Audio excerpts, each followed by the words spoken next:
The clinking of silverware and the hum of polite laughter filled the long oak dining table as my father stood, raising his glass with a self-satisfied grin. "Tonight," he began, voice booming with pride, "we celebrate our real daughter, the successful one. Before we begin, drop a comment and tell us where are you from and from which city you're watching our videos? And after watching the whole video, don't forget to tell us what would you do in this situation? Be honest, tell me in the comments below. We read every comment. Let's begin." The room erupted in applause. My mother dabbed her eyes with a napkin, pretending to be emotional. My sister, Emily, gave a modest little smile, basking in the glow of their approval. I sat at the far end, silent, the weight of his words cutting sharper than the crystal knives on the table. "Dad," Emily said, laughing softly, "you don't have to say that." He smirked. "Oh, I do. The world needs to know the difference between ambition and, well, wasted potential." His eyes slid toward me like daggers. Everyone followed his gaze. I could feel the heat of it on my skin, the unspoken judgment, the failure, the disappointment, the one who married below her worth. My husband, Ryan, sat beside me, calm, composed, his hand resting lightly on my knee beneath the table. His tailored suit didn't scream wealth, but his confidence carried a quiet kind of authority that no one in that room recognized yet. Emily leaned forward. "You're still, what is it you do again?" "Freelancing." A few stifled laughs followed. I forced a smile. "Something like that." She nodded, smug. "Well, we can't all be vice presidents of Parker and Holt, right?" My father chuckled, tapping her glass. "Exactly.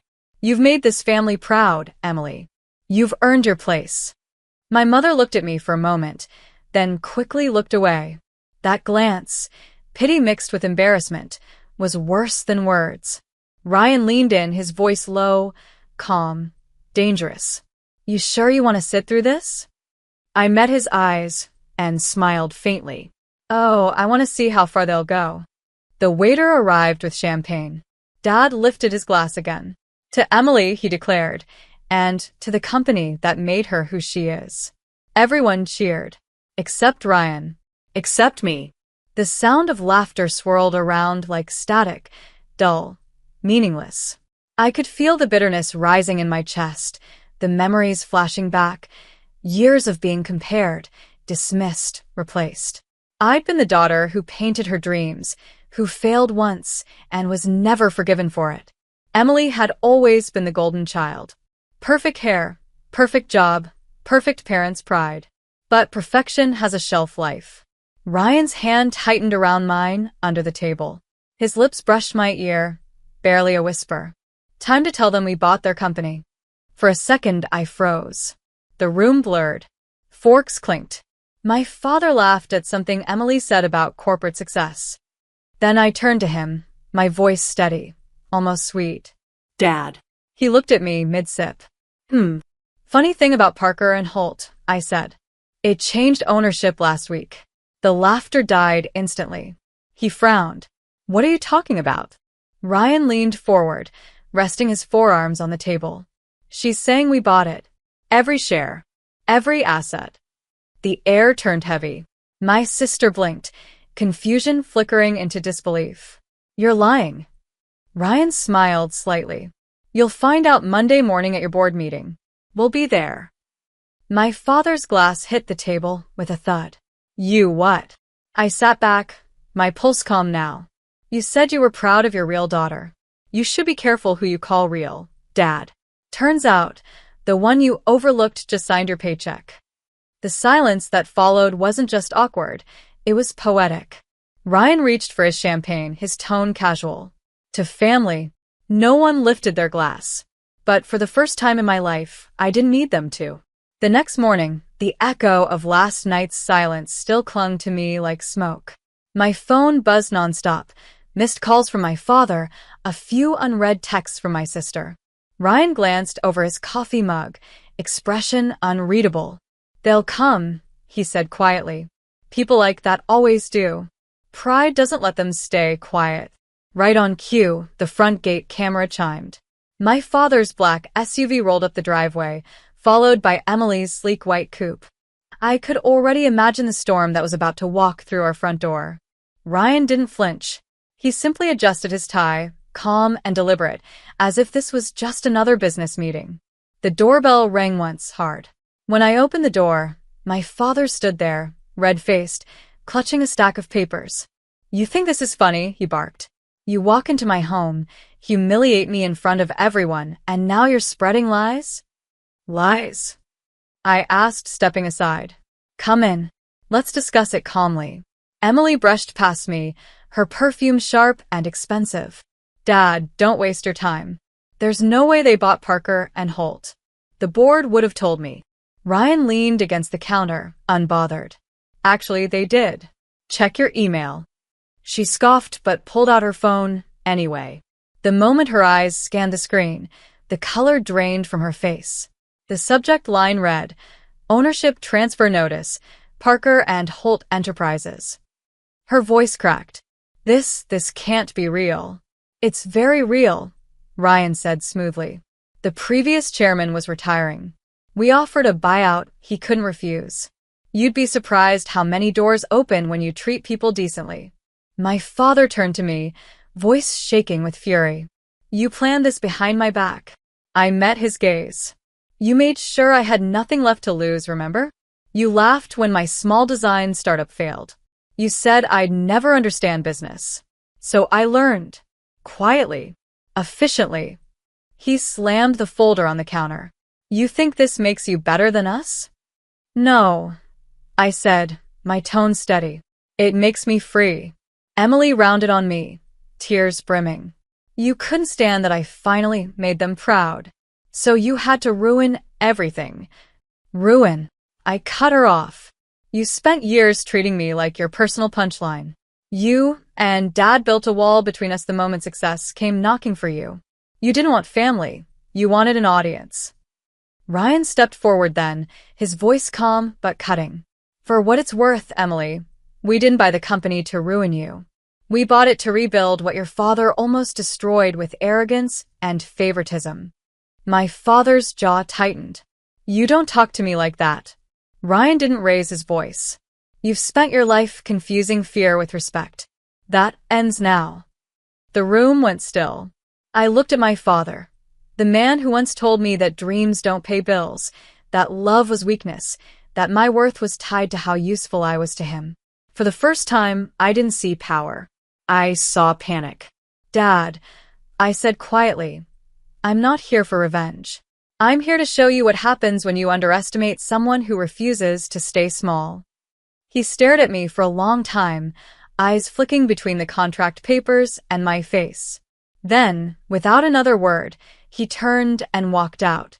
Emily followed, but not before whispering, "You'll regret this." When the door slammed shut, the silence felt heavier than before, but this time, it wasn't suffocating. It was clean. Ryan slipped an arm around my waist. "You handled that perfectly." I exhaled slowly, watching their cars disappear down the street. "It's strange," I said, voice trembling just slightly, "how peace doesn't always feel peaceful at first." He smiled. "Give it time. Tomorrow's the board meeting. That's when the real storm begins." The boardroom buzzed with quiet tension. Glass walls overlooked the city skyline, the morning sun slicing through steel and shadow. The company logo, Parker and Holt, gleamed on the far wall, but today it no longer belonged to my father or sister. Ryan and I walked in together, hand in hand. The board members, all in crisp suits, turned toward us with cautious curiosity. Some smiled politely. Others avoided eye contact. They'd already received the official notice. Ownership had changed hands. At the end of the long mahogany table sat my father and Emily. He looked furious. She looked desperate. Both were clinging to the illusion of control. Ryan broke the silence first. "Good morning, everyone. As of last Friday, my wife and I are the majority shareholders of Parker and Holt. We appreciate your time." Emily slammed her pen down. "You can't just waltz in here and act like you own the place." Ryan raised an eyebrow. "We don't act like we own it, Emily. We actually do." Laughter rippled quietly through the room. A few executives shifted uncomfortably, hiding smiles. My father's glare could have burned through stone. He rose to his feet, voice booming. You don't understand what you've done. This company isn't a game. It's taken me 30 years to build. I looked at him evenly. 30 years of hiring your favorites, promoting your daughter, and running others into the ground. You built an empire on humiliation, Dad. I'm just here to clean up the mess. He took a step forward, his tone low and venomous. You think you can run a corporation? You couldn't even run your own life. Ryan stood beside me, his tone steady as a blade. She rebuilt her life from nothing. That's more than you've ever done. Emily turned toward the board, voice trembling. You all know me. You know I've kept this company profitable. Are you really going to let some outsider come in and take over everything? The CFO cleared his throat. Actually, Emily, with all due respect, the company's profits have dropped for 3 consecutive quarters. Her face went pale. What? I leaned forward slightly, resting my hands on the table. I know. Because I've been watching from the outside for a long time. You spent money on luxury offices, bonuses for your friends, and left your employees underpaid. That ends today. My father clenched his fists. So what now? You'll fire us? I hesitated, then said calmly, No, I'm not you. The room went quiet again. Even Ryan looked at me, surprised but proud. I don't need to humiliate you, I continued. You'll stay here as consultants. For 6 months. Enough time to teach the next generation how not to destroy a company from the inside out. Emily's voice broke. You're doing this to hurt me. No, I said softly. I'm doing this so you finally understand what it feels like to be on the other side of someone's arrogance. My father sank slowly back into his chair, silent now. The weight of what he'd lost seemed to crash down all at once. Ryan addressed the board again, calm and composed. Effective immediately, there will be a restructuring plan. New priorities, fair pay, employee safety, and ethical management. My wife will lead the transition. Applause filled the room, hesitant at first, then stronger, like everyone had been waiting years for this moment. As I looked around, something inside me settled. Not triumph, but peace. For years, I dreamed of proving them wrong. But now that I'd done it, I realized I didn't need their approval. I just needed to finally stop chasing it. When the meeting ended, I walked past my father without a word. He didn't look up. Emily sat frozen, staring at her phone, scrolling through messages from coworkers who'd already shifted their loyalty. Ryan opened the door for me.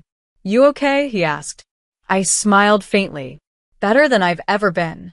We stepped into the sunlight. For once, it didn't feel harsh. It felt earned. 2 weeks later, the headlines were everywhere. New leadership at Parker and Holt promises reform. Female owner brings humanity back to business. Reporters called nonstop. Investors returned. Employees smiled again in the hallways. But success doesn't silence jealousy. It amplifies it. That night, as the city lights blinked beyond our penthouse window, I received a call from an unknown number. I almost ignored it, until I heard the voice. Congratulations, sis, Emily said, the words dripping with bitterness. You really think they love you? The board, the staff, the media? You'll fall just like before. And when you do, I'll be there to remind everyone who the real heir is. I sighed softly. You're exhausting yourself, Emily. Try enjoying peace for once. You took my life, she hissed. My position, my respect. No, I interrupted, calm but firm. You lost them. All I did was stop pretending you deserve them. She hung up. Ryan looked up from his laptop. Trouble. Just old ghosts trying to stay relevant. I murmured, placing my phone face down. But I should have known Emily wasn't done. The next morning, my assistant burst into my office, pale. Ma'am, you need to see this. She handed me a tablet. A video played, a false news clip accusing me of fraud, claiming the buyout was illegal. It was a lie, carefully edited, and spread across every major social platform. Ryan entered moments later, jaw tight. She did it. I felt my pulse steady, not from panic, but from resolve. Then we'll handle it the right way. By noon, I called an emergency press conference. Cameras flashed as I walked in, head high, voice calm. False narratives spread fast when truth threatens fragile egos. I began. But facts move louder than rumors. I displayed proof of every transaction, every legal clearance, every signed agreement. The audience watched as the truth unfolded live. Documents, timestamps, and even a clip of the former chairman himself saying, "It was her integrity that convinced me to sell." Reporters murmured. Cameras clicked like thunder. And then, right in the back of the crowd, I saw her, Emily, in sunglasses and a trembling jaw. I didn't flinch. Family can be complicated, I said, letting the words hang in the air. But family also teaches us the cost of pride. This company isn't about revenge. It's about rebuilding something honest. The room erupted in applause. Emily turned and slipped out before the cameras caught her face. Afterward, when I stepped outside, the air felt lighter. Ryan met me on the steps, his smile quiet but full. "You didn't just win," he said. "You transformed." I looked up at the skyline, the same city that once chewed me up and laughed at my failure. "Funny," I whispered. "I used to think success meant beating them. Now I realize it means never becoming them." That evening, as we sat on the balcony, Ryan handed me a small velvet box. Inside wasn't jewelry, it was a key. "A new building," he said. "For your own company. One that carries your name. You've earned that." My chest tightened. Not from pride, but from something softer. "And what about Parker and Holt?" He smiled.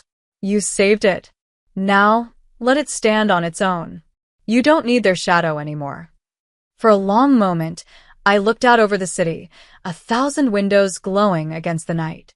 Each one reminded me of a lesson learned the hard way, that silence can be power, kindness can be sharper than revenge, and walking away can be the loudest victory of all. I turned to Ryan, my voice steady, full of quiet strength. "Let's build something better, something that never forgets where it came from." He nodded. Together. The city lights flickered below as the wind shifted. Gentle, clean, final. And for the first time in years, I felt completely free.